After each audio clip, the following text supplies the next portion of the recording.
Our story today is Miss Rumphius.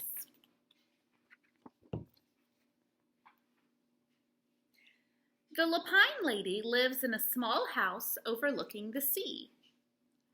In between the rocks around her house grow blue and purple and rose-colored flowers. The Lupine lady is little and old, but she has not always been that way. I know, because she is my great aunt, and she told me so. Once upon a time, she was a little girl named Alice, who lived in a city by the sea. From the front stoop, she could see the waves and the bristling masts of tall ships. Many years ago, her grandfather had come to America on a large sailing ship. Now he worked in the shop at the bottom of the house, making figureheads for the prows of ships and carving Indians out of wood to put in front of cigar stores. For Alice's grandfather was an artist. He painted pictures, too, of sailing ships and places across the sea. When he was very busy, Alice helped him put in the skies.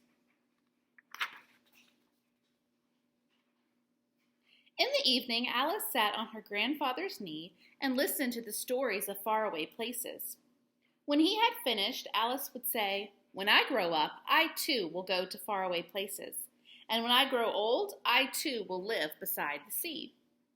"That is all very well, little Alice," said her grandfather, "but there is a third thing you must do." "What is that?" asked Alice. "You must do something to make the world more beautiful," said her grandfather. "All right," said Alice, but she did not know what that could be. In the meantime, Alice got up and washed her face and ate porridge for breakfast. She went to school and came home and did her homework, and pretty soon she was grown up. Then my great Aunt Alice set out to do the 3 things she had told her grandfather she was going to do. She left home and went to live in another city far from the sea and the salt air. There she worked in a library, dusting books and keeping them from getting mixed up and helping people find the ones they wanted. Some of the books told her about faraway places. People called her Miss Rumphius now. Sometimes she went to the conservatory in the middle of the park. When she stepped inside on a wintry day, the warm, moist air wrapped itself around her and the sweet smell of jasmine filled her nose. "This is almost like a tropical isle," said Miss Rumphius, "but not quite." So Miss Rumphius went to a real tropical island where people kept cockatoos and monkeys as pets. She walked on long beaches, picking up beautiful shells. One day, she met the Bapa Raja, king of a fishing village. "You must be tired," he said.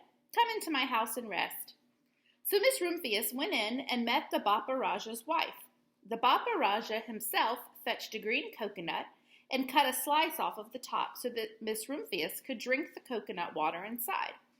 Before she left, the Bapa Raja gave her a beautiful mother-of-pearl shell on which he had painted a bird of paradise and the words, "You will always remain in my heart."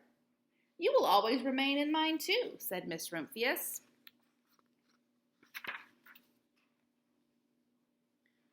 My great aunt, Miss Alice Rumphius, climbed tall mountains where the snow never melted. She went through jungles and across deserts. She saw lions playing and kangaroos jumping, and everywhere she made friends she would never forget.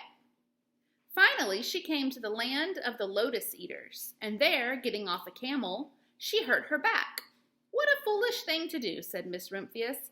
"Well, I have certainly seen faraway places. Maybe it is time to find my place by the sea." And it was. And she did. From the porch of her new house, Miss Rumphius watched the sun come up. She watched it cross the heavens and sparkle on the water, and she saw it set in glory in the evening. She started a little garden among the rocks that surrounded her house, and she planted a few flower seeds in the stony ground. Miss Rumphius was almost perfectly happy. "But there is still one more thing I have to do," she said. "I have to do something to make the world more beautiful." "But what? The world already is pretty nice," she thought, looking out over the ocean.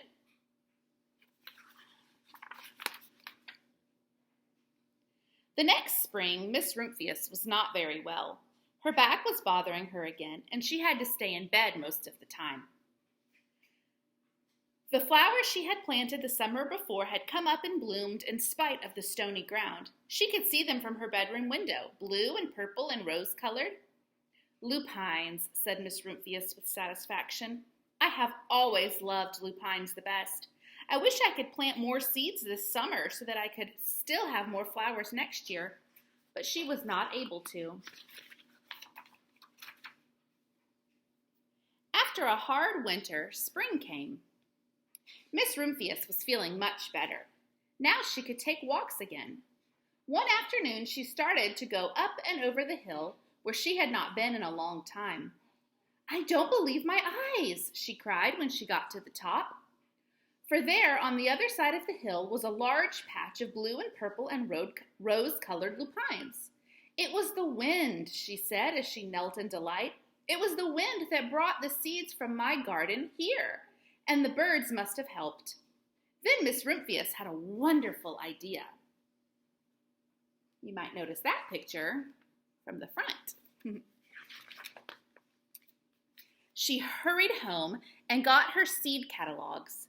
She sent off to the very best seed house for 5 bushels of lupine seed.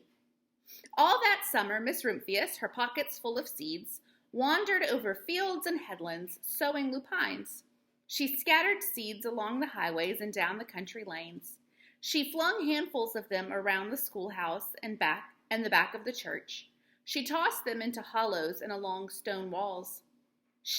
Her back didn't hurt any more at all. Now some people called her that crazy old lady. The next spring, there were lupines everywhere. Fields and hillsides were covered with blue and purple and rose-colored flowers. They bloomed along the highways and down the lanes. Bright patches lay around the schoolhouse and the back of the church. Down in the hollows and along the stone walls grew the beautiful flowers.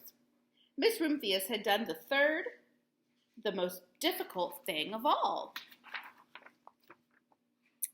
My great-aunt Alice, Miss Rumphius, is very old now. Her hair is very white.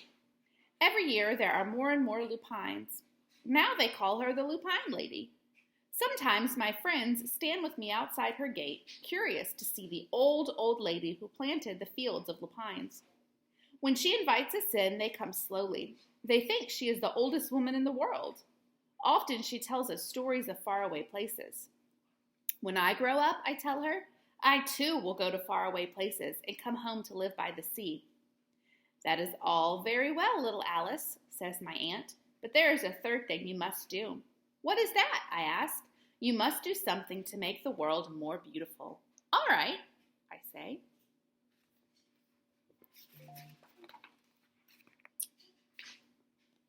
But I do not know yet what that can be. A pretty picture.